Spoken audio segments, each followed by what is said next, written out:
can't we see your face? They're about to show it. Keep watching. So, do you remember when Disney decided to do a live-action remake of The Little Mermaid starring Halle Bailey? Oh, she's black! She's black! Yes, yes, yes, yes! In viral videos, young black girls cheered to see a Disney princess who looked like them. She's like me!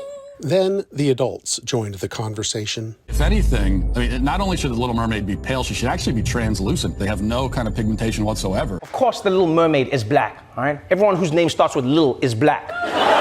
Lil Wayne, Lil Nas X, Lil Kim. You are pandering to black people. If we want to give the public representation, we can create another original black princess. Conservative podcaster Matt Walsh, Comedy Central's Trevor Noah, and rapper/YouTuber Long Beach Griffey were among those weighing in on the representation debate back in 2019. My name is Carrie Stewart Lingle. I'm an award-winning journalist and cultural critic, and I know what it's like to wait and wait and wait to see your story, your identity represented in arts and entertainment. No one else was in the room where it happened, the room where it happened, the room where it happened. If you love superhero movies, maybe Black Panther or Wonder Woman finally made you feel seen. He knows how the game is played, the art of the trade, how the sausage gets made. We just assume that it happens, but no one else is in the room where it happens. I worked as a professional theater critic for more than 10 years, but it wasn't until literally last month that I really felt like I was seeing my story on stage. Even though it was also the story of a Latina scientist who works at a zoo. I arranged the meeting, I arranged the menu, the venue, the seating. But no one else was in the room where it happened. Welcome to The Room Where It Happens, representing neurodiversity. In this audio special, I talk with playwright Diana Burbano about her new play Sapiens, and about what it's like to be on the autism spectrum but not know it. Performances of Sapiens continue through March 23rd at Artists Repertory Theater in Portland. I spoke with playwright Diana Burbano in a video call last month. Let me tell you what I wish I'd known when I was young and dreamed of glory. You have no control. Who lives, who dies, who tells your story? President Jefferson. The closing number in Hamilton, Lin-Manuel Miranda's revolutionary Broadway musical, is Who Lives, Who Dies, Who Tells Your Story? But the real question he's asking of audiences and theater makers across America is who gets to tell whose story? That question is all the more urgent in 2025 for obvious, historic, unprecedented reasons. Diversity, equity, and inclusion may be dirty words at the Kennedy Center these days, but representation remains a central concern in the theater, which is, after all, an ancient representational art form. My name is Carrie Stewart Lingle. I'm a journalist and cultural critic, and 3 years ago, I was diagnosed with autism spectrum disorder and ADHD. I'm on a call today with playwright Diana Burbano, whose new play, Sapiens, puts neurodiversity in the literal spotlight. Welcome, Diana. Thank you, Carrie. Can you give us a brief preview? What will audiences see and hear? Well, Sapiens is the story simply of a primatologist and her orangutan. The story is about how we communicate, how people communicate with each other, and what different methods of communication work and don't work, and how not everybody communicates the same way. The primatologist is a person who, on the autism spectrum, who spent their entire life masking it and hiding the truth from other people. I'm very curious. The fact that the protagonist is on the autism spectrum, just from your script alone, I would call a spoiler. And yet you have chosen to include it in this interview like that. To me, that's a big moment in the play. But I'm curious about the choice to name or not to name. Oh, that's really interesting. You know, I never actually thought of about that would be a spoiler. I don't know, because to me it seems so for me, as somebody who is like Elsa, who is on the autism spectrum, it seems so obvious, but maybe it isn't obvious, and maybe that's kind of the point. I kind of thought people would know. And maybe that's kind of what the character. If the character doesn't know or doesn't perceive it, or if it was like my experience growing up, it's like, well, it's impossible. You're too smart. You're just lazy. You're distracted. You're not. You could do better. You can do much, much better. And so I think that leads you to believe that you just have problems. You're not. That there's what's wrong with you is your own. Bad habits and things like that. I really did read the script as intending for that to be a big reveal that surprises at least some of the audience members, at least those who aren't familiar with the neurodiversity dialogue, I guess. You make a very good point. I always assume people know more than I think that sometimes they do. I do, because especially about things that I'm sort of obsessed with. So, but it's interesting. What does the general public know, and how do they know it? No one really knows how the game is played, the art of the trade, how the sausage gets made. We just assume that it happens, but no one else is in the room where it happens. Was primatology an interest you brought to the project, or an interest that you researched specifically for the project? Oh, I researched it specifically for the project because I heard a story on NPR about a orangutan who was who was speaking to their keepers, and I thought that would make a really interesting story. This play started out in a writers group where we had a chance to interview experts, any experts that we were interested in, and I thought, well, I'm really interested in writing about autism, and I'm interested in writing about this orangutan. So let's get a primatologist in, and I got both my experts on the same day. And what you're supposed to do is interview them both, and they were so interested in each other, they ignored me and started talking about behaviors and started talking about all sorts of things. And I thought, God, that's fascinating. They're so interested in what each other has to say. And my primatologist was, again, one doesn't want to diagnose people, but, I thought, interesting. I did a lot of research about orangutans and a lot of research about how they're great mimics. They really want to be like human beings. They especially when they're kept and sort of isolated and away from other orangutans, they decide that humans are sort of their troop, and they do their best to mimic us. And so that also felt somehow right. Like when you're masking, what do? You mimic. You do your very best to try and figure out, well, what's normal, and how can I be as normal as possible so that people don't think I'm weird. Talk less. What? Smile more. Don't let them know what you're against or what you're for. I would like to, what your thoughts are about how autism and neurodiversity have been represented in the theater. Curious Incident of the Dog in the Nighttime I thought was really, really interesting, and it approached it in an interesting way. Yeah, I don't know. Sometimes it's a little bit like being Latino. You see it, but you're not quite sure it's exactly what you recognize as what's real. And then there's the TV shows that are always coded, right? Like Hugh Laurie in House is so coded, and there's that other, lots of criminal finders are coded. Yes. In that way.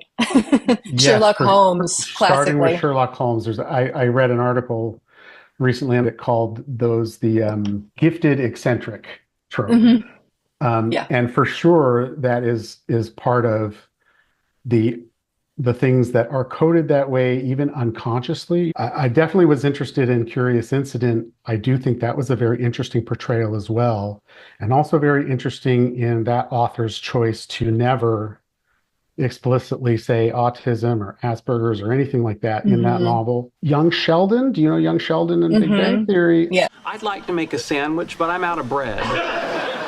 So they make a very clear decision to not explicitly name Sheldon's clear autism, but they are clearly consciously dealing with it. There's some in the fridge. You shouldn't keep your bread in the refrigerator. Staleness is caused by crystallization of the starch molecules, which occurs faster at cool temperatures. On Earth, we'd say thank you. Like there's this very particular decision to not name it in a lot of these things, and I'd like to know what you think about that. Mm-hmm. I don't know how I feel about that. Except that it just sort of goes to prove that it's more common than people think it is, and that we're still afraid of naming things out loud, and somehow the naming of it means that the person, I don't know if it does it mean that if you name it, it's that you're admitting to some kind of a quote unquote flaw, or is it that if it isn't named, then it can be a quirk and an eccentricity and not something that is again, quote unquote, disorder disability, right? I mean, isn't it much more fun to be eccentric? Are you less special because it's a diagnosis rather than a quirk? Mm-hmm. I think it goes to a lot of really strange and interesting places about how we perceive ourselves and how we would like to be perceived, how we name things, how we name ourselves, and what things are called is very important, especially getting labeled. And again, in this society, now it feels dangerous a little bit. Like it feels dangerous. Every other founding father story gets told. Every other founding father gets to grow old. And when you're gone, who remembers your name? Who keeps your flame? Who tells your story? Who tells your story? Who tells your story? So Elsa says, people on the autism spectrum are naturally selected adaptations, humans cognitively suited for solitude. And my question was just, do you believe that? I believe that it's an adaptation. I do. I don't believe in solitude as much. I think Elsa's trying to convince herself because she's so lonely that's what the truth is. But I think I feel like, again, it's different for everybody. Some people are okay on their own. Some people crave the company. It's all different. It's always different. As about 12 years old, there was a lot of going to psychiatrists and things like that to try to figure out what was wrong with me. I was not diagnosed then, but I was constantly put into therapy, and there was all sorts of speech therapies and all kinds of things to try and get me on track, but no formal diagnosis until I was quite a bit older, which is like within the last 10 years of both autism and ADHD. It helps to know, but it also, it grieves me because I see how much it has helped my son to be diagnosed early. And I just wish I had had some of that grace myself growing up, because I wasn't a straight A student. I couldn't concentrate in school. And I think I graduated in the lower fourth of my class. I mean, it was a disaster. I don't know if that grace would have been available to you then. When I was diagnosed at age 49, I thought that must be an incredibly rare thing. No, actually, there's more and more. Mm-hmm. I read recently, and I did not know this, that Steven Spielberg was diagnosed with dyslexia in his 60s. Oh, wow. Wow. So I had no idea. My son is on the autism spectrum, and when he got his diagnosis, he was relieved. And he was like, okay, now I know. Now I got an idea what's happening. Now I know. And he was really like, and he was almost like, now I can tell my friends. Now we have a baseline. Whereas when I was growing up, it was such a thing you didn't talk about. It was so shameful. And it was, nobody believed that it was possible for me to be on the spectrum because I was not showing the signs that were so stereotypical, that were, Bruno Bettelheim's autism sort of prototype. It's not the same. And everybody, I think the thing people say is, if you've met an autistic person, you've met one autistic person, and not everybody is going to be the same at all. So, well, in particular, because again, the spectrum itself is, it didn't exist until 2013. Before that, you could not, it was it was written in that it was impossible to be both autistic and have ADHD. You could not have those two co-occurring conditions. And if you did, you would have been diagnosed with Asperger's syndrome. Right? And now Asperger's doesn't exist. And instead we have this other thing and in the DSM-6, there will be some other different formulation that we'll all have to come to grips with in some way. No one really knows how the party's GTS. The pieces that are sacrificed in every game of chess. We just assume that it happens, but no one else is in the room where it happens. This is KBOO Community Radio in Portland. We've been listening to excerpts from my interview with playwright Diana Burbano, whose new play Sapience explores neurodiversity and the autism spectrum. Performances continue through March 23rd at Artists Repertory Theater in Portland. I'm going to shift gears just slightly. I'm very curious about the casting questions, in particular about whether you think autistic characters should always be played by autistic actors. I mean, imagine the best case scenario for this play. It becomes a big hit. It starts getting produced by LORT theaters across the country. A lot of those theaters are not necessarily going to be able to find an autistic actor who particularly an autistic Latina actor who could do that role, right?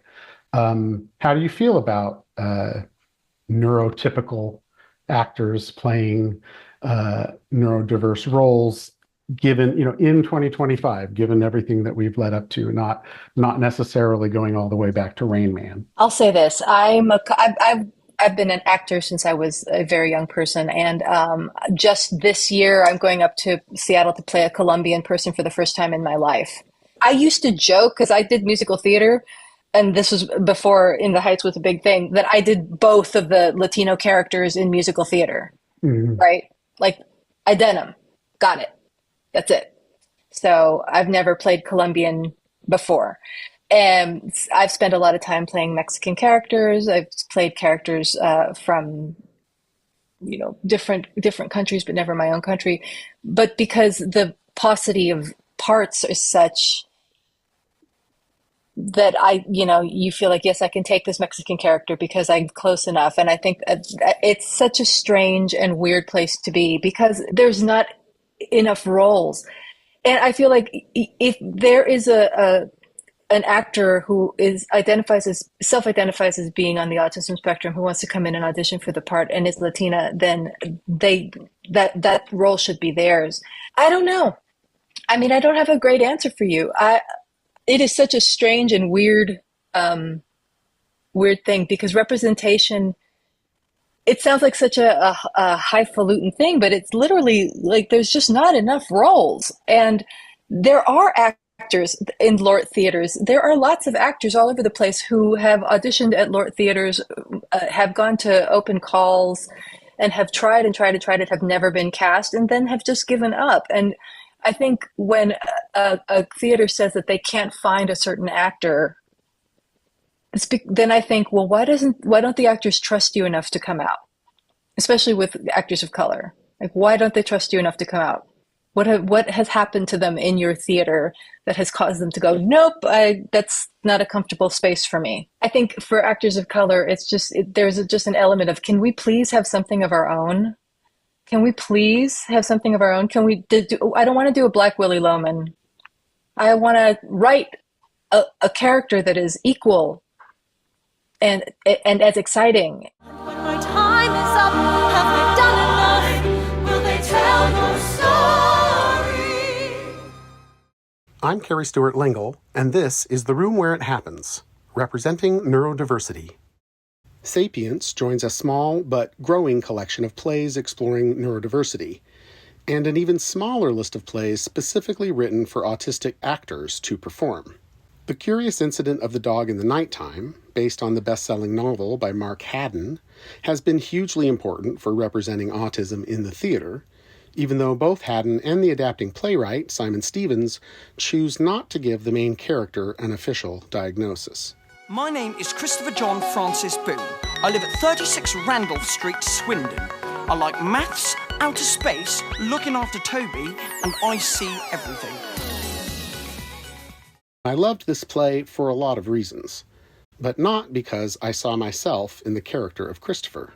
I knew the play was about autism, but at the time, I did not know that I was autistic. Definitely know this car. It's 1949 Buick Roadmaster, straight 8, Fireball 8, only 8,095 production models.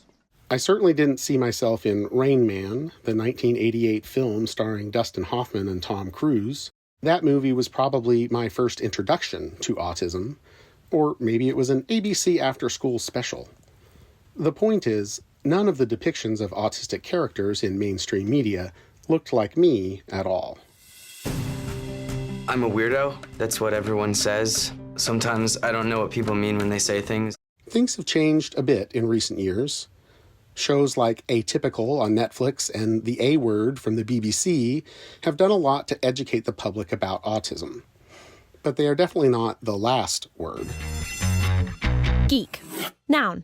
An obsessive enthusiast. Tyrannosaurus Rex. And then there are the shows that deal with neurodiversity on the down low, like The Big Bang Theory and Geek Girl. My name is Harriet Manis, and I am a geek. Bill Prady, who co-created Big Bang with Chuck Lorre, is on the spectrum, and so is Holly Smale, who wrote the original Geek Girl novel. They're open about it in their real lives, but make a choice not to label their characters as autistic. This is a story for anyone who's ever wanted to fit in. Sometimes to change your life, you have to stand out. An artistic choice, and maybe a political one, too. Let's get back to my conversation from last month with Sapiens playwright Diana Burbano.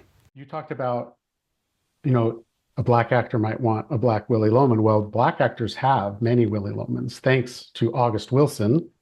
Yes. But if you look at the cast lists for August Wilson plays, it's 95% male. So here we have intersectionalism again. What is right and wrong is always somewhere in the middle, and we fight over the small space. Yeah, of course. As if it were, an uncrossable chasm. So much of it comes from people who've been so wounded. I mean, there's nobody more wounded than an actor, and it's vicious out there to put your body up in front, and you are your product, and then you get rejected, and you don't know why you get rejected, and then you see who gets cast, and you said, oh, they wanted this and they didn't want that. I mean, I think the reason it gets so heated is because there is so little. Representation is just such a kind of a strange word for it. I think people just want to see their stories on stage. They want to see themselves on stage. They want to see people they can recognize of themselves on stage. It's not universality, it's specificity. I think real specificity becomes fascinating, and that's where you start making connections with characters who are unlike you, because you realize that you both eat your grandma's food and, go to school and suffer from the same abuse from a bully. And there's just there are points that everybody can connect with. I want people to look at people who are different than themselves and understand that everybody's trying the best they can to communicate with each other and to make themselves understood. And even if they don't necessarily think they know anybody on the autism spectrum, that they might recognize something and maybe come with a new understanding and kindness to somebody who they previously just were baffled by. We are living in a very difficult time for the arts, for politics. And I'm wondering if you could talk about, from I guess the high altitude level of being an artist and the responsibility of being an artist in hard times. Well, I have a belly full of fear, and also I feel, I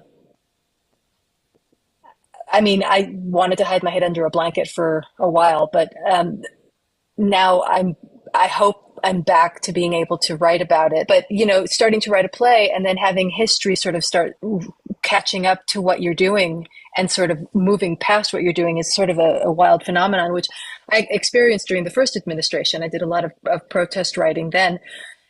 It does feel more dangerous now.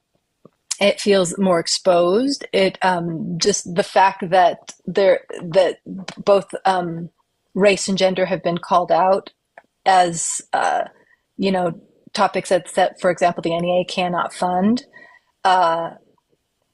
That's new. It's blatant. It's out there. And it feels dangerous. It feels dangerous to be an immigrant. I keep wondering whether my citizenship papers are going to get revoked, you know? But on the other hand, I'm angry and all I have is my pen, and that's what I'm going to use. And I'm going to, I mean, I was interested that he got so interested in the Kennedy Center and into theater. Like, why are they into theater? Theater is such a small sort of portion of this country's culture, but it's because it's, you know, it's the most critical place. It's the most explosive place. It's where we're really working on diversity, and we're doing the best we can to challenge and shift. And I think that's exciting that it's so dangerous and so controversial. I mean, if a little play about a sparkly shark can freak them out so much that they get rid of the entire, you know, board of directors at the Kennedy Center, well, what hell? Why not? I said this in a video I did a couple of years ago. Never doubt the power of art to change the world, because if art had no power, the powerful wouldn't need to censor it. Right. And they always do and try. Like, that's, yes, to control the power of naming. And you know, I think that's one of the reasons someone like Chuck Lorre might not want to name autism in young Sheldon is if you name that thing, you're also bringing along all the baggage. Mm-hmm. And specifically, you're bringing along DSM-5 specifically, right? Like you are. And I did it in my introduction. I was diagnosed with autism spectrum disorder. But what autism spectrum disorder is, that's contested territory, right? Mm-hmm. Yeah, sure. It is always this war of words, you know? Yeah. Am I disabled? Am I neurodivergent? Can I be both? Should I be both? Those are not easy questions to answer, and I guess, you know, they shouldn't be. Right. You know, they shouldn't be. Two Virginians and an immigrant walk into a room diametrically opposed foes. Thank you so much for your time. Break legs, and hopefully we'll talk again. Great. Thank you, Carrie. I appreciate it. Thank you. Bye-bye. Bye. A system he can shape however he wants.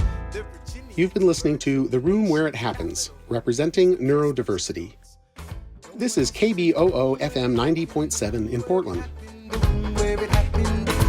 Performances of Sapiens continue through March 23rd at Artist Repertory Theater in Portland. Details are available online at artistsrep.org. Thanks for listening. I'm Carrie Stewart Lingle. No one else is in the room where it happens.